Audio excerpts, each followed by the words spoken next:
అందరికీ నమస్కారం అండి. ఈరోజు కథ. ఏ ముహూర్తంలో ఈ దురదృష్టవంతురాల్ని నా కొడుకు పెళ్లి చేసుకున్నాడో కానీ అంతా దురదృష్టమే. నా కొడుక్కి ఎన్నో మంచి సంబంధాలు వచ్చాయి. మీరే చూడండి, 5 ఏళ్ళు గడిచిపోయాయి, పిల్లలు కలగలేదు. ఈ గొడ్రాలికి అంటూ మా అత్తగారు సణుగుతూనే ఉంది. ఆమె కఠినమైన మాటలు నా గుండెల్లో బాణాల్లా గుచ్చుకుంటున్నాయి. ఆమె ఇలా అనడం మొదటిసారేం కాదు. మా పెళ్ళైన 2వ సంవత్సరం నుండి అత్తయ్య సూటిపోటి మాటలతో, ఎత్తిపొడుపు మాటలతో ఊపిరాడకుండా చేస్తోంది. నా భర్త సంపత్ ఆమెకు ఒక్కగానొక్క కొడుకు. మామయ్య కొన్నేళ్ల కిందటే చనిపోయారు. ఇంట్లో మా వారు, అత్తయ్య మాత్రమే ఉంటారు. అత్తయ్యకు తన వంశానికి వారసుడు కావాలనే కోరిక చాలా ఎక్కువగా ఉంది. నేను మనవణ్ణి కని ఆమె చేతుల్లో పెట్టాలని ఆమె ఆశ. నేను 2 సార్లు గైనకాలజిస్ట్ దగ్గర చెకప్ చేయించుకున్నాను. నేను అన్ని రకాలుగా ఆరోగ్యంగానే ఉన్నాను. ఏ లోపాలు లేవు. సంపత్కి కూడా నచ్చచెప్పి డాక్టర్ దగ్గరికి తీసుకువెళ్ళాను. ఆయన రిపోర్టుల్లోనూ లోపాలేవీ లేవు. డాక్టర్ మాతో, ఈ రోజుల్లో ఇలాంటి కేసులు చాలా వస్తున్నాయి, మీరు గాబరా పడాల్సిన పని లేదు, తొందరలోనే మీకు సంతానం కలుగుతుంది అన్నారు. డాక్టర్ చెప్పిన మాటలు మా విడాకులు కదా ఇద్దరికీ అర్థమయ్యాయి. కానీ మా అత్తగారికి ఎవరు నచ్చ చెప్పాలి? ప్రతిరోజు ఏదో ఒక పిడుగు నెత్తున వేస్తూనే ఉంటుంది. ఆమె దృష్టిలో నేను నేరస్తురాలిని. తొందరలోనే సంపత్ నాకు విడాకులిచ్చి మరో పెళ్లి చేసుకుంటాడని, తన వంశాభివృద్ధి చేస్తాడని అందరితో బాహాటంగానే చెప్పింది. ఆమె మాటలతో నా మనసు కత్తితో కోసినట్లు గాయపడేది. ఇలాంటి పరిస్థితులలో సంపత్ నన్ను ఓదారుస్తూ ఉండేవాడు. ఎందుకు బాధపడుతున్నావు, అమ్మకు సణిగే అలవాటు ఉంది కదా అనేవాడు. మీకేం తెలుసు, మీరు రోజంతా ఆఫీస్లోనే ఉంటారు. ఆమె ఎత్తుపొడుపు మాటల గురించి మీకేం తెలుస్తుంది? ఇప్పుడు అత్తయ్య మీతో నాకు విడాకులు ఇప్పించి మరో పెళ్ళి చేస్తానంటున్నారు అని బాధగా చెప్పాను. నువ్వేం బాధపడకు, నేను విడాకులు ఇవ్వను, 2వ పెళ్ళి చేసుకోను. నాలో ఏ లోపమూ లేదు, భగవంతుడు మనకు అనుగ్రహం ఇవ్వలేదు అంతే అని అన్నాడు. ఒకసారి మా ఊళ్ళోకి ఒక బాబా వచ్చాడు. అతడు సంతానం లేని వారికి విభూదినిస్తాడు. దాన్ని పాలలో కలుపుకొని తాగితే సంతానం కలుగుతుంది అని ప్రతీతి. నాకు ఇలాంటి విషయాలపై ఏమాత్రం ఆసక్తి లేదు. కానీ మా అత్తయ్య ఇలాంటి విషయాలు గుడ్డిగా నమ్ముతుంది. అత్తయ్య బలవంతం చేయడంతో తనతో కలిసి బాబా ఆశ్రమానికి వెళ్లాల్సి వచ్చింది. నా దృష్టిలో బాబా ఒక దొంగ బాబా మాత్రమే. అత్తయ్య కోసము మాత్రమే నేను ఆమెతో ఆశ్రమానికి వెళ్ళాను. బాబా వయసు 30-35 సంవత్సరాలు ఉంటుంది. మంచి దృఢకాయుడే. అత్తయ్య అతని కాళ్లకు నమస్కరించింది. నన్ను కూడా పాదాభివందనం చేయమంది. అతను నా తలపై చేతులు పెట్టి ఆశీర్వదించాడు. ఆశీర్వాదం నేపథ్యంతో అతను నా తలను విన్నదాన్ని బట్టి అతని ఉద్దేశం ఏమిటో స్పష్టంగా నాకు అర్థమైంది. ఎందుకు వచ్చారని అత్తయ్యను అడిగాడు. అత్తయ్య నా సమస్యను వివరించడంతో నన్ను తినేసేలాగా చూశాడు. అతను నా కళ్ళను చూసి, చివరికి నీ కోడలిపై దెయ్యం నీడ ఉంది, అందుకే ఆమెకు పిల్లలు కలగడం లేదు. ఆ దెయ్యం ఈమెను వదిలేస్తే కొద్ది రోజుల్లోనే గర్భం దాలుస్తుంది. అయితే ఇందుకు కాళీమాతకు పూజ చేసి సంతృప్తిపరచాలి అన్నాడు. కాళీమాత ఎలా సంతృప్తి చెందుతుంది అని అత్తయ్య ఉత్సుకతగా అడిగింది.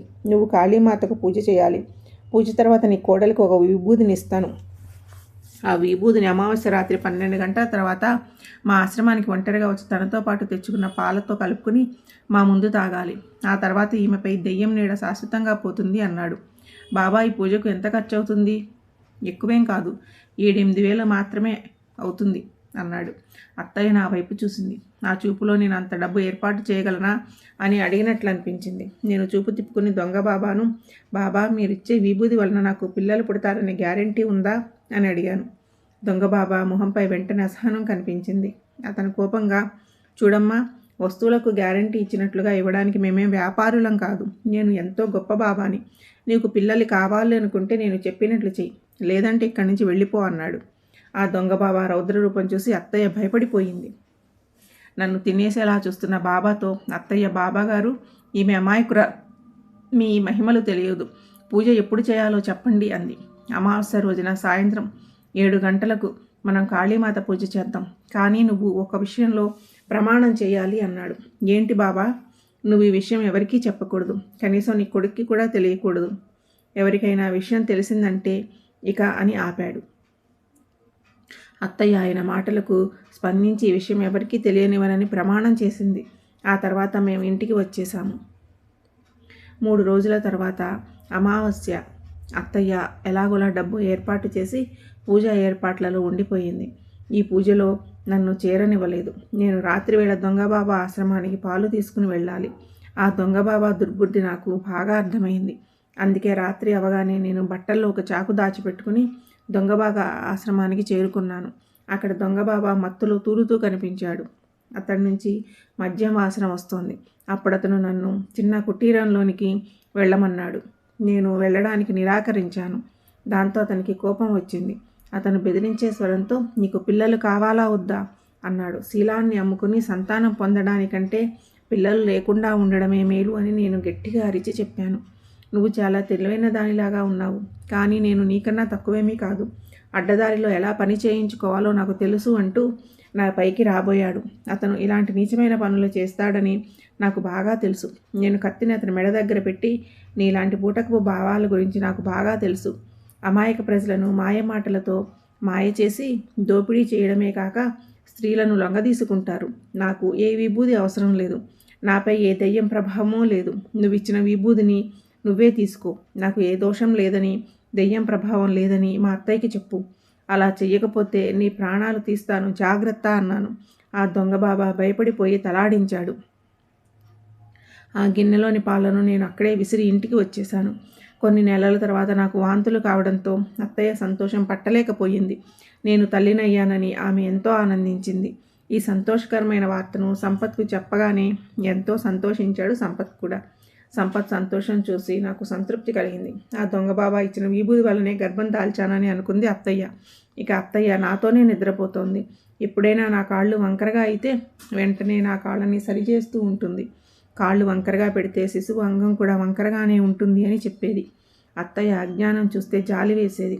కానీ ఆమెకు మూఢనమ్మకంతో కళ్ళు పూర్తిగా మూసుకుపోయాయని ఆలోచించి మౌనంగా ఉండిపోయేదాన్ని. ఒకరోజు అత్తయ్య ఒక కొబ్బరికాయ తెచ్చి ఒకే దెబ్బతో కొబ్బరికాయను పగలగొడితే పుట్టబోయే బిడ్డ సొట్టబుగ్గలతో అందంగా పుడతాడు అనంది. ఇవన్నీ అనవసరమైన విషయాలని నాకు తెలుసు. అయినప్పటికీ ఆమె సంతోషం కోసం ఒకే దెబ్బతో కొబ్బరికాయను పగలగొట్టాను. అయితే ఇలా చేసినప్పుడు నా చేతికి దెబ్బ తగిలి రక్తం కారింది. అయితే అత్తయ్య ఈ విషయం పట్టించుకోకుండా వినాయకుడిని పూజలో మునిగిపోయింది. సాయంత్రం ఆఫీస్ నుండి తిరిగి వచ్చిన సంపత్ నా చేతులకున్న పట్టీని చూసి కారణం అడగడంతో నేను అన్ని విషయాలు వివరంగా చెప్పాను. అప్పుడు ఆయన, నీకు అమ్మ గురించి తెలుసు కదా రాధిక, ఆమె అనుకున్నది చేసే వరకు నిద్రపోదు. ఆమె కళ్ళకు మూఢనమ్మకపు పొరలు కమ్మాయి. దాంతో చేయకూడని పనులు చేస్తోంది. నువ్వు నీ మనసు చంపుకొని అమ్మ చెప్పినట్టు చెయ్యకపోతే రేపేదైనా జరగరానిది జరిగితే ఊరుకోదు అన్నాడు. సంపత్ చెప్పింది తన దృష్టిలో చూస్తే సరైనదే. నెలలు పెరుగుతున్న కొద్దీ అత్తయ్య మూఢనమ్మకాలు మరింత పెరిగాయి.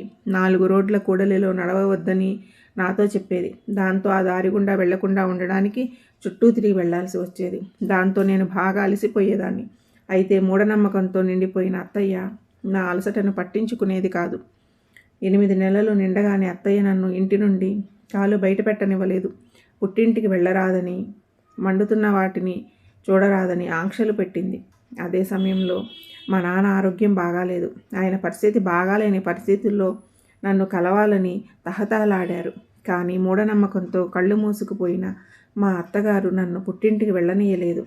తాను అనారోగ్యంగా ఉన్న సమయంలో కూడా కూతురు తనను చూడడానికి రాలేదనే విషయం నాన్న మనసులో ఉండిపోయింది. అదే సమయంలో హోలీ పండుగ వచ్చింది. ప్రతి సంవత్సరం నేను హోలీ ఆడేదాన్ని. ఈసారి ఆడడం కాదు కదా, కనీసం చూడనివ్వలేదు కూడా.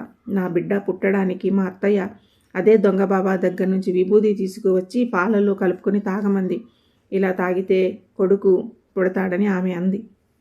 అత్తయ్య అమాయకత్వం చూసి మళ్ళీ జాలి వేసింది. నేను ఆమె మాటలను విభేదిస్తూ, అత్తయ్య, ఇప్పటిదాకా మీరు చెప్పిందంతా చేశాను, కానీ ఈ పని మాత్రం చెయ్యలేను అన్నాను ఖచ్చితంగా.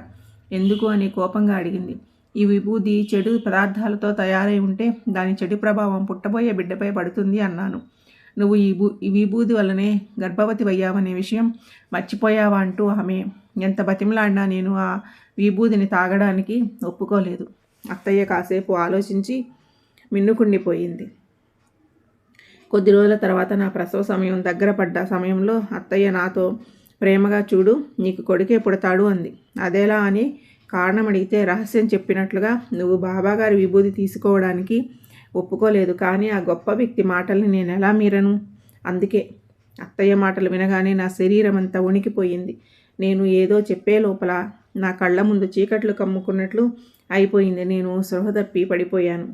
స్పృహలోకి వచ్చిన తర్వాత తెలిసింది నాకు, నాకు చనిపోయిన బిడ్డ పుట్టిందని.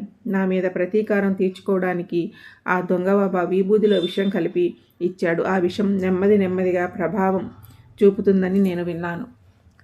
పెద్దవాళ్లకు 1-2 సార్లు ఇచ్చిన వారికి నష్టం కలగదు, కానీ చిన్నపిల్లపై వెంటనే ప్రభావం చూపుతుంది. అందువల్లే నా బిడ్డ కడుపులోనే చనిపోయింది. అదే సమయంలో ఆ మోసగాడైన బాబా తన బిచాణా ఎత్తేసి ఎక్కడికో పారిపోయినట్లుగా తెలిసింది. నేను సంపత్కు నిజం చెప్పడంతో అతను తల్లిని నానా మాటలు అన్నాడు.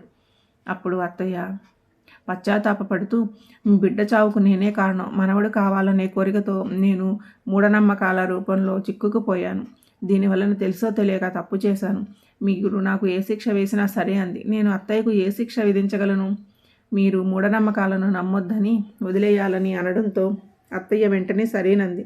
ఆ తర్వాత అత్తయ్య ఎప్పుడు మూఢనమ్మకాల గురించి మాట్లాడలేదు. ఆమెలో విపరీతమైన పశ్చాత్తాపం మొదలయ్యింది. ఆ తర్వాత సంవత్సరం తర్వాత నేను మళ్ళీ గర్భం దాల్చాను. ఆరోగ్యంగా ఉన్న కవల పిల్లలకు జన్మనిచ్చాను. అత్తయ్య సంతోషానికి అవధులు లేకుండా పోయాయి. తర్వాత ఊళ్ళో వాళ్ళందరితోనూ మీరు మూఢనమ్మకాలను నమ్మొద్దు, అంధవిశ్వాసం పిడికిలి లేని కత్తి వంటిది, అది పట్టుకున్న వారినే గాయపరుస్తుంది అని చెప్పసాగింది.